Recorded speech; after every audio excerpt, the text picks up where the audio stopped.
Jaya Radha Madhava Punya Vihari.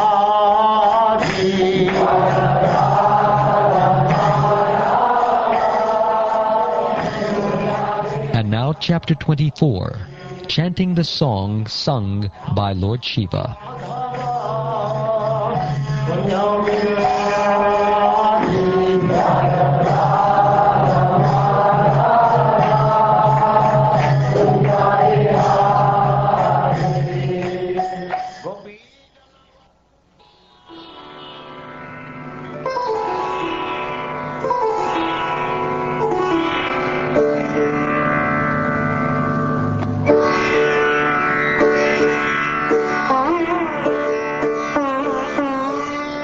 The great sage Maitreya continued, Vijitatshva, the eldest son of Maharaj Prithu, who had a reputation like his father's, became emperor and gave his younger brothers different directions of the world to govern, for he was very affectionate toward his brothers. Maharaj Vijitatshva offered the eastern part of the world to his brother Haryaksha, the southern part to Dhumarakesha, the western part to Vrika, and the northern part to Dravina. Formerly, Maharaj Vijitatshva pleased the king of heaven, Indra, and from him received the title Antardana. His wife's name was Shikandini, and by her he begot 3 good sons. The 3 sons of Maharaj Antardana were named Pavaka, Pavamana, and Shuchi. Formerly, these 3 personalities were the demigods of fire, but due to the curse of the great sage Vasishtha, they became the sons of Maharaj Antardana.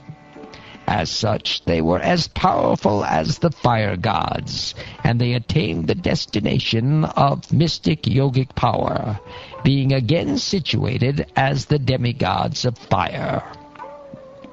Maharaj Antardana had another wife named Namaspati, and by her he was happy to beget another son named Havirdana.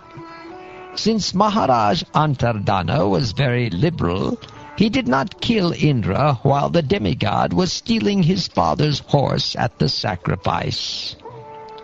Whenever Antardana, the supreme royal power, had to exact taxes, punish his citizens, or fine them severely, he was not willing to do so. Consequently, he retired from the execution of such duties and engaged himself in the performance of different sacrifices. Although Maharaj Antardana was engaged in performing sacrifices, because he was a self-realized soul, he very intelligently rendered devotional service to the Lord, who eradicates all the fears of his devotees. By thus worshipping the Supreme Lord, Maharaj Antardana, wrapped in ecstasy, attained his planet very easily. Havirdana, the son of Maharaj Antardana, had a wife named Havirdani, who gave birth to 6 sons, named Barishat, Gaya, Shukla, Krishna, Satya, and Jitavrata. My dear Vidura, Havirdana's very powerful son, named Barishat, was very expert in performing various kinds of fruitive sacrifices, and he was also expert in the practice of mystic yoga. By his great qualifications, he became known as Prajapati. Maharaj Barishat executed many sacrifices all over the world. He scattered kusha grasses and kept the tops of the grasses pointed eastward. Maharaj Barishat, henceforward known as Prachina Bhari, was ordered by the supreme demigod Lord Brahma to marry the daughter of the ocean named Shatadruti. Her bodily features were completely beautiful, and she was very young. She was decorated with the proper garments, and when she came into the marriage arena and began circumambulating it, the fire god Agni became so attracted to her that he desired her company, exactly as he had formerly desired to enjoy Shuki. While Shatadruti was thus being married, the demons, the denizens of Gandharva Loka, the great sages, and the denizens of Siddhaloka, the earthly planets, and Nagaloka, although highly exalted, were all captivated by the tinkling of her ankle bells. King Prachinabari begot 10 children in the womb of Shatadruti. All of them were equally endowed with religiosity, and all of them were known as the Prachetas. When all these Prachetas were ordered by their father to marry and beget children, they all entered the ocean and practiced austerities and penances for 10,000 years. Thus they worshipped the master of all austerity, the Supreme Personality of Godhead. When all the sons of Prachinabari left home to execute austerities, they met Lord Shiva, who, out of great mercy, instructed them about the absolute truth. All the sons of Prachinabari meditated upon the instructions, chanting and worshipping them with great care and attention.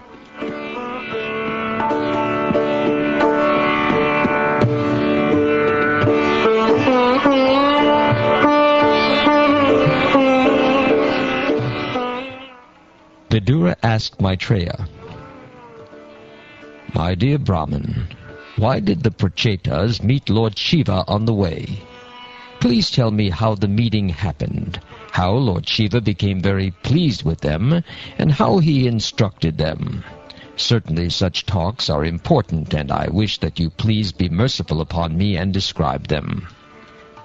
O best of the Brahmins, it is very difficult for living entities encaged within this material body to have personal contact with Lord Shiva.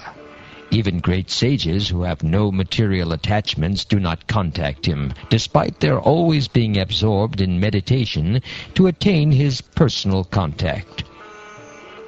Lord Shiva, the most powerful demigod, second only to Lord Vishnu, is self-sufficient. Although he has nothing to aspire for in the material world, for the benefit of those in the material world, he is always busily engaged everywhere, and is accompanied by his dangerous energies like Goddess Kali and Goddess Durga. My dear Vidura, because of their pious nature, all the sons of Prachinabari very seriously accepted the words of their father with heart and soul. And with these words on their heads, they went toward the west to execute their father's order. While traveling, the Prachetas happened to see a great reservoir of water, which seemed almost as big as the ocean. The water of this lake was so calm and quiet that it seemed like the mind of a great soul, and its inhabitants, the aquatics, appeared very peaceful and happy to be under the protection of such a watery reservoir. In that great lake there were different types of lotus flowers. Oh, some of them were bluish, and some of them were red. Some of them grew at night, some in the day, and some, like the Indivara lotus flower, in the evening. Combined together, the lotus flowers filled the lake so full that the lake appeared to be a great mine of such flowers. Consequently, on the shores there were swans and cranes, chakravaka, karandava, and other beautiful water birds standing about. There were various trees and creepers on all sides of the lake, and there were mad bumblebees humming all about them. The trees appeared to be very jolly due to the sweet humming of the bumblebees, and the saffron, which was contained in the lotus flowers, was being thrown into the air. These all created such an atmosphere that it appeared as though a festival were taking place there. The sons of the king became very much amazed when they heard vibrations from various drums and kettle drums, along with other orderly musical sounds pleasing to the ear.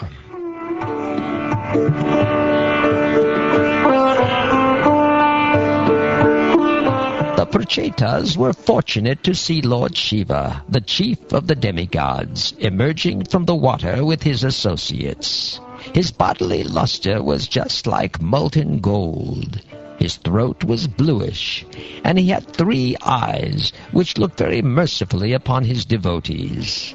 He was accompanied by many musicians who were glorifying him. As soon as the Prachetas saw Lord Shiva, they immediately offered their obeisances in great amazement, and fell down at the lotus feet of the Lord.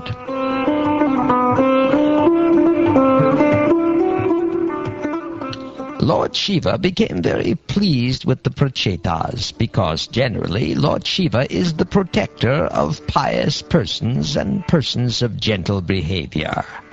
Being very much pleased with the princes, he began to speak as follows. You are all the sons of King Prachinabadi, and I wish all good fortune to you. I also know what you are going to do, and therefore I am visible to you just to show my mercy upon you. Any person who is surrendered to the Supreme Personality of Godhead, Krishna, the controller of everything, material nature as well as the living entity, is actually very dear to me. A person who executes his occupational duty properly for 100 births becomes qualified to occupy the post of Brahma. And if he becomes more qualified, he can approach Lord Shiva. A person who is directly surrendered to Lord Krishna or Vishnu in unalloyed devotional service is immediately promoted to the spiritual planets. Lord Shiva and other demigods attain these planets after the destruction of this material world. You are all devotees of the Lord, and as such, I appreciate that you are as respectable as the Supreme Personality of Godhead himself. I know in this way that the devotees also respect me, and that I am dear to them. Thus no one can be as dear to the devotees as I am. Now I shall chant one mantra, which is not only transcendental, pure, and auspicious, but is the best prayer for anyone who is aspiring to attain the ultimate goal of life. When I chant this mantra, please hear it carefully and attentively.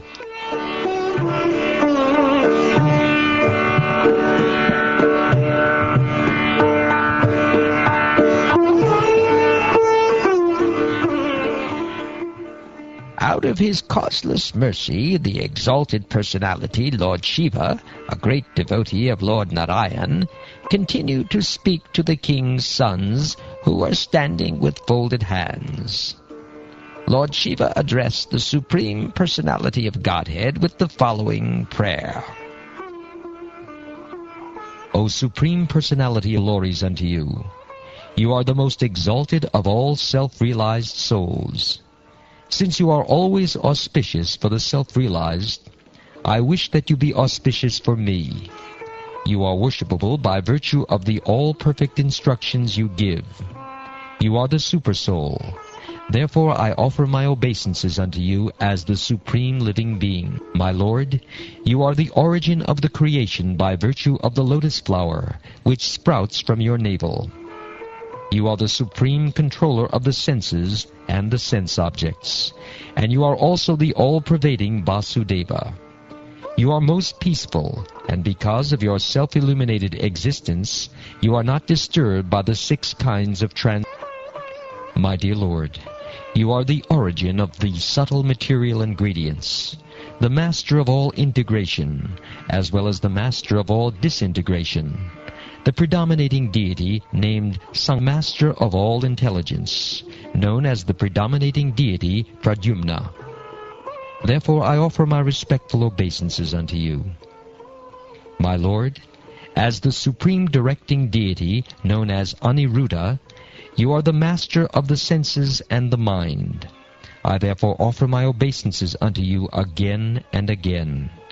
You are known as Ananta, as well as Sankarshan, because of your ability to destroy the whole creation by the blazing fire from your mouth.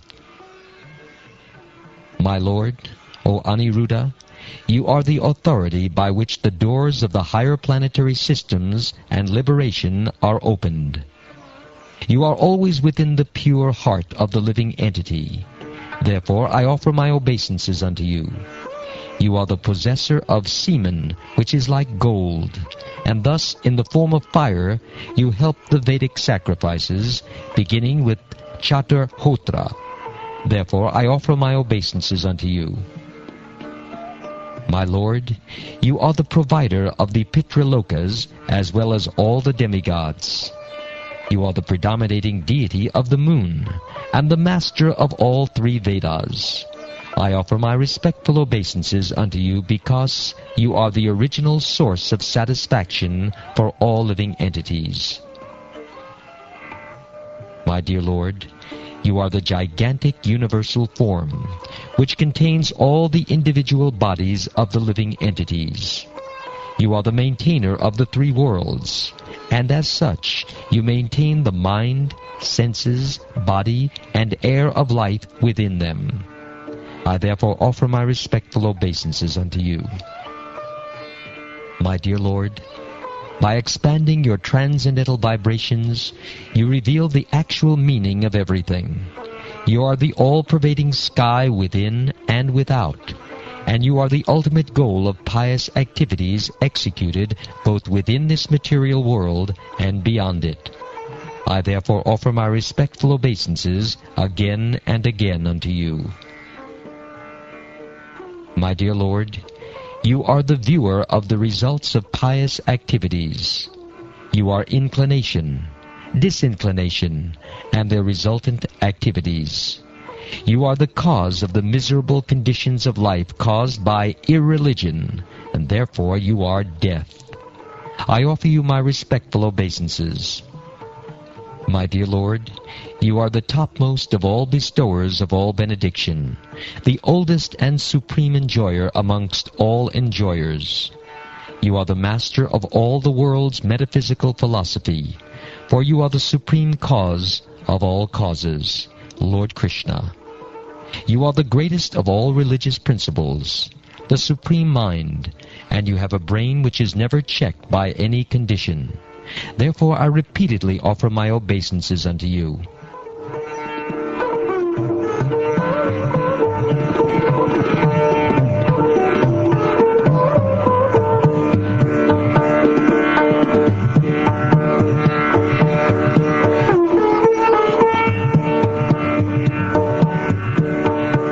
My dear Lord, you are the supreme controller of the worker, sense activities, and the results of sense activities or karma. Therefore you are the controller of the body, mind, and senses. You are also the supreme controller of egotism, known as Rudra. You are the source of knowledge and the activities of the Vedic injunctions. My dear Lord, I wish to see you exactly in the form that your very dear devotees worship.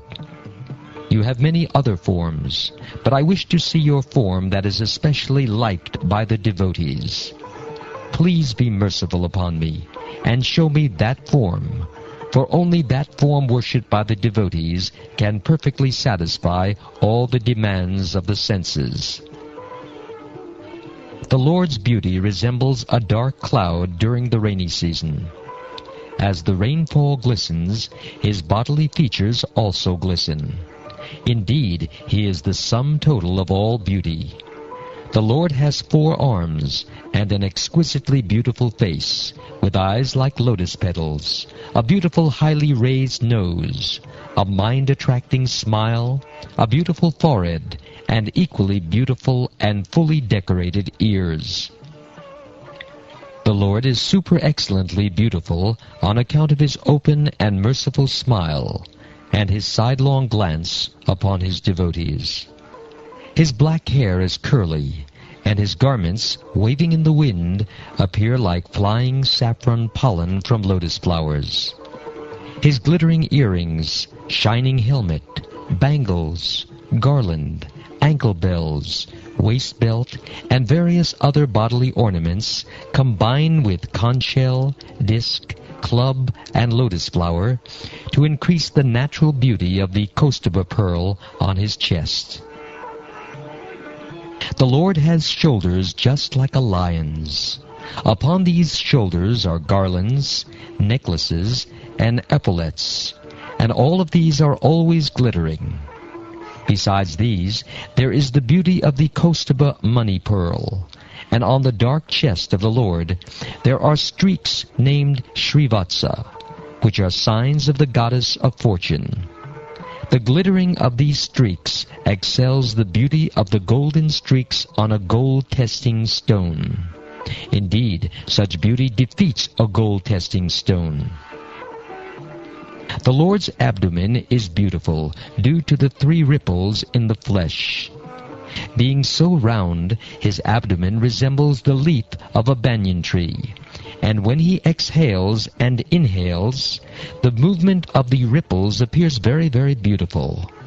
The coils within the navel of the Lord are so deep that it appears that the entire universe sprouted out of it, and yet again wishes to go back. The lower part of the Lord's waist is dark, and covered with yellow garments, and a belt bedecked with golden embroidery work. His symmetrical lotus feet, and the calves, thighs, and joints of his legs are extraordinarily beautiful. Indeed, the Lord's entire body appears to be well built. My dear Lord, your 2 lotus feet are so beautiful that they appear like 2 blossoming petals of the lotus flower, which grows during the autumn season. Indeed, the nails of your lotus feet emanate such a great effulgence that they immediately dissipate all the darkness in the heart of a conditioned soul.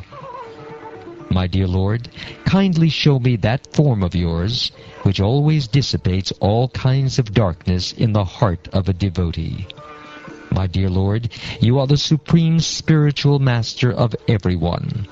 Therefore, all conditioned souls covered with the darkness of ignorance can be enlightened by you as the spiritual master.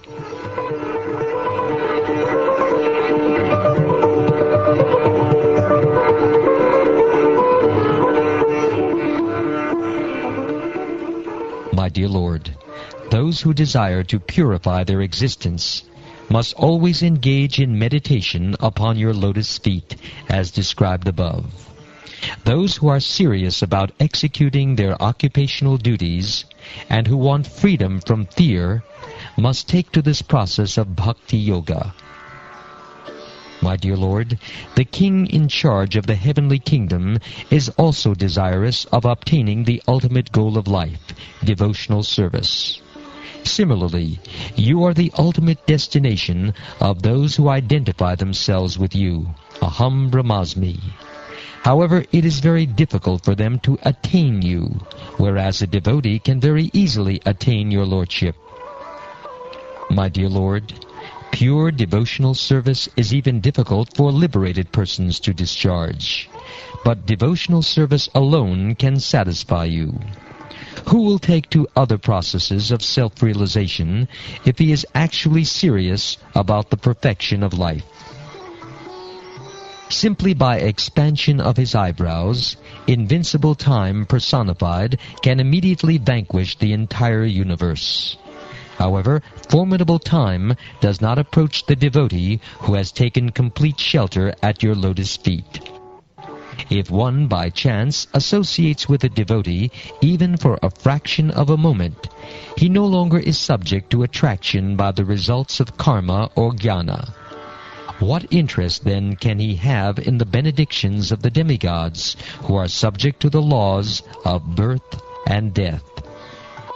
My dear Lord, your lotus feet are the cause of all auspicious things, and the destroyer of all the contamination of sin. I therefore beg your lordship to bless me by the association of your devotees, who are completely purified by worshipping your lotus feet, and who are so merciful upon the conditioned souls. I think that your real benediction will be to allow me to associate with such devotees. The devotee whose heart has been completely cleansed by the process of devotional service, and who is favored by Bhakti Devi, does not become bewildered by the external energy, which is just like a dark well. Being completely cleansed of all material contamination in this way, a devotee is able to understand very happily your name, fame, form, activities, etc. My dear Lord, the impersonal Brahman spreads everywhere, like the sunshine or the sky. And that impersonal Brahman, which spreads throughout the universe, and in which the entire universe is manifested, is you. My dear Lord, you have manifold energies, and these energies are manifested in manifold forms. With such energies, you have also created this cosmic manifestation, and although you maintain it as if it were permanent, you ultimately annihilate it.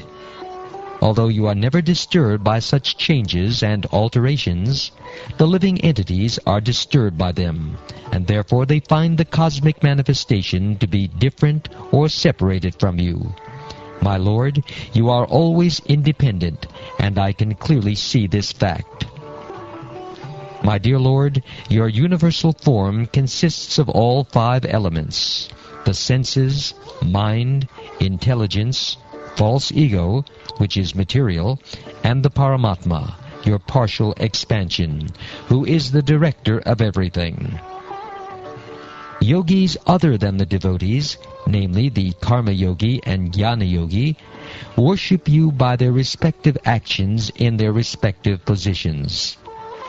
It is stated both in the Vedas and in the Shastras that are corollaries of the Vedas, and indeed everywhere, that it is only you who are to be worshipped. That is the expert version of all the Vedas.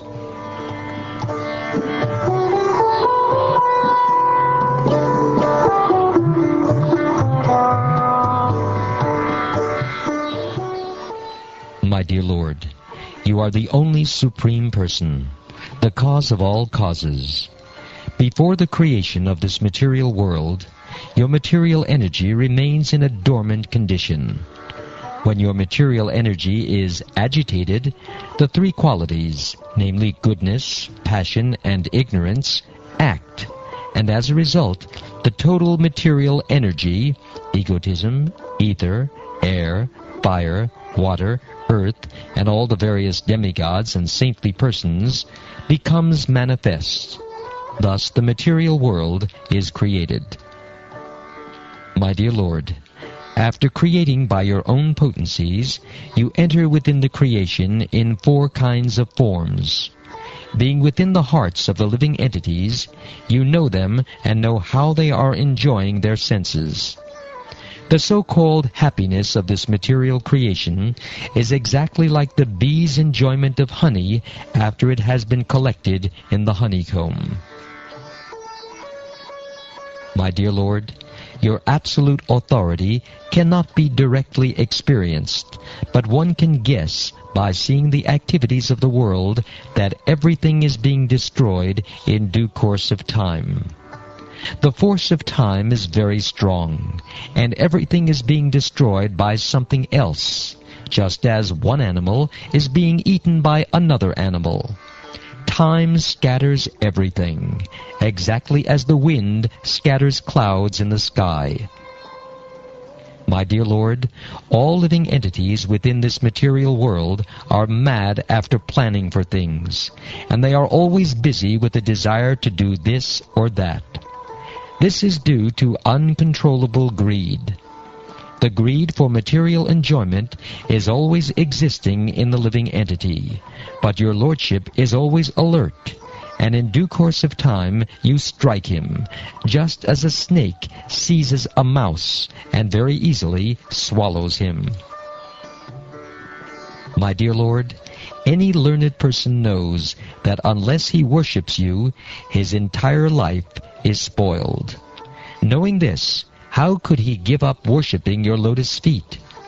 Even our father and spiritual master, Lord Brahma, unhesitatingly worshipped you, and the 14 Manus followed in his footsteps. My dear Lord, all actually learned persons know you as the Supreme Brahman and the Supersoul.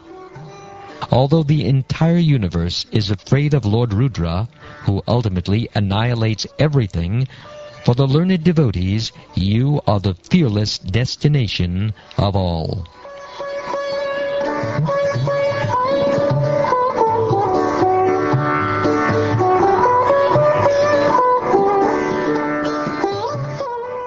My dear sons of the king, just execute your occupational duty as kings with a pure heart. Just chant this prayer, fixing your mind on the lotus feet of the Lord. That will bring you all good fortune, for the Lord will be very much pleased with you. Therefore, O sons of the king, the Supreme Personality of Godhead, Hari, is situated in everyone's heart. He is also within your hearts. Therefore chant the glories of the Lord, and always meditate upon him continuously. My dear princes, in the form of a prayer, I have delineated the yoga system of chanting the holy name. All of you should take this important stotra, or prayer, within your minds, and promise to keep it in order to become great sages. By acting silently like a great sage, and by giving attention and reverence, you should practice this method. This prayer was first spoken to us by Lord Brahma, the master of all creators. The creators, headed by Bhrigu, were instructed in these prayers because they wanted to create. When all the Prajapatis were ordered to create by Lord Brahma, we chanted these prayers in praise of the Supreme Personality of Godhead, and became completely free from all ignorance. Thus we were able to create different types of living entities. A devotee of Lord Krishna, whose mind is always absorbed in him, who with great attention and reverence chants this stotra, or prayer, will achieve the greatest perfection of life without delay. In this material world, there are different types of achievement, but of all of them, the achievement of knowledge is considered to be the highest, because one can cross the ocean of nescience only on the boat of knowledge. Otherwise, the ocean is impassable. Although rendering devotional service to the Supreme Personality of Godhead and worshipping him are very difficult, if one vibrates or simply reads this stotra, composed and sung by me, he will very easily be able to invoke the mercy of the Supreme Personality of Godhead. The Supreme Personality of Godhead is the dearmost objective of all auspicious benedictions. A human being who sings this song, sung by me, can please the Supreme Personality of Godhead. Such a devotee, being fixed in the Lord's devotional service, can acquire whatever he wants from the Lord. A devotee who rises early in the morning, and with folded hands chants these prayers sung by Lord Shiva, and gives facility to others to hear them, certainly becomes free from all bondage to fruitive activities. My dear sons of the king, the prayers I have recited to you are meant for pleasing the Supreme Personality of Godhead, the Supersoul. I advise you to recite these prayers, which are as effective as great austerities. In this way, when you are mature, your life will be successful, and you will certainly achieve all your desired objectives without fail.